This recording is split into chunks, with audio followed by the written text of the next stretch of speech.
In the heart of the bustling city of Avalon, amidst the cacophony of traffic and the glittering skyline, stood an old, forgotten building. Once a grand hotel, the Avalon Grand had fallen into disrepair, its glory days buried under layers of dust and decay. To most, it was just another relic of the past, but to some, it was a place shrouded in mystery and whispers of dark secrets.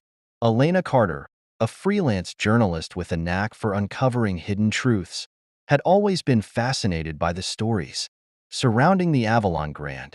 Her curiosity was piqued when she received an anonymous tip about a series of unexplained disappearances linked to the old hotel. Determined to uncover the truth, Elena embarked on an investigation that would lead her into the heart of darkness. The tip pointed her to a man named Vincent Blackwood, a reclusive author who had written extensively about the paranormal. Vincent had lived in the Avalon Grand during its heyday and claimed to have witnessed things that defied explanation. Elena arranged a meeting with Vincent at a dimly lit cafe on the outskirts of the city. Vincent was a tall, gaunt man with piercing blue eyes that seemed to see into one's soul. As they sat across from each other, he spoke in a low, gravelly voice, recounting his experiences at the hotel. He described strange noises in the night, shadowy figures that moved in the periphery of his vision, and an overwhelming sense of dread that pervaded the place. According to Vincent, the hotel's decline began after the mysterious disappearance of its owner, Jonathan Harker, and several guests in the 1930s. Harker was an eccentric millionaire known for his obsession with the occult. Rumor had it that he conducted dark rituals in the hotel's basement, seeking to unlock the secrets of eternal life. One night, he and his followers vanished without a trace, and the hotel never recovered. Intrigued and slightly unnerved, Elena decided to visit the Avalon Grand herself. Armed with her camera and a flashlight, she entered the building under the cover of darkness.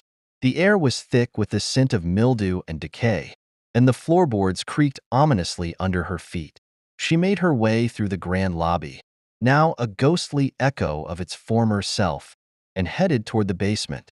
As she descended the stairs, the temperature dropped, and an eerie silence enveloped her. The basement was a labyrinth of narrow corridors and small rooms, each one more foreboding than the last.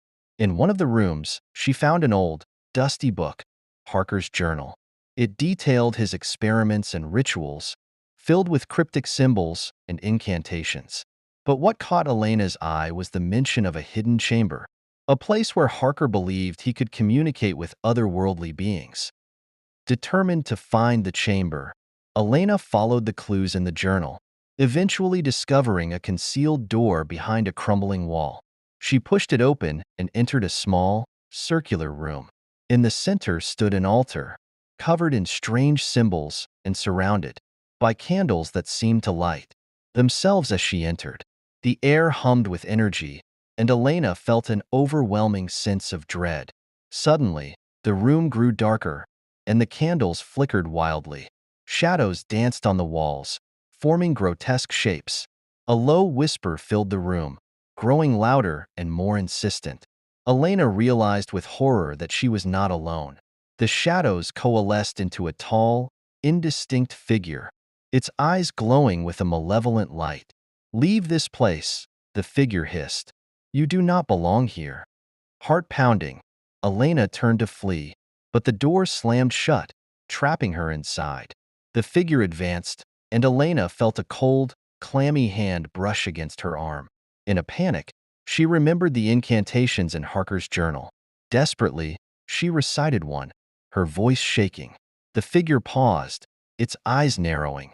The shadows around it writhed and twisted, then began to dissipate. The room grew brighter, and the oppressive energy lifted. The figure let out an inhuman screech and vanished into the darkness. The door creaked open, and Elena stumbled out, her heart racing. She fled the basement, the whispers of the past echoing in her ears. She knew she had to leave the Avalon Grand and never return. Back in the safety of her apartment, Elena pored over Harker's journal. She realized that the hotel was a gateway, a place where the veil between worlds was thin. Harker's experiments had opened a door that should have remained closed, unleashing something dark and dangerous. Elena wrote her story, exposing the truth about the Avalon Grand and the disappearances. Her article caused a sensation, and the city decided to demolish the hotel, putting an end to its dark legacy. But as the wrecking ball swung and the walls of the Avalon Grand came tumbling down, Elena couldn't shake the feeling that some doors, once opened, can never truly be closed. And in the quiet of the night, she sometimes still heard the whispers in the dark, a reminder of the secrets that lie hidden in the shadows. Stay tuned for more thrilling tales and mysteries uncovered. Don't forget to like, subscribe, and share your thoughts in the comments below. Remember, some stories are best left untold, but the brave ones seek the truth no matter the cost.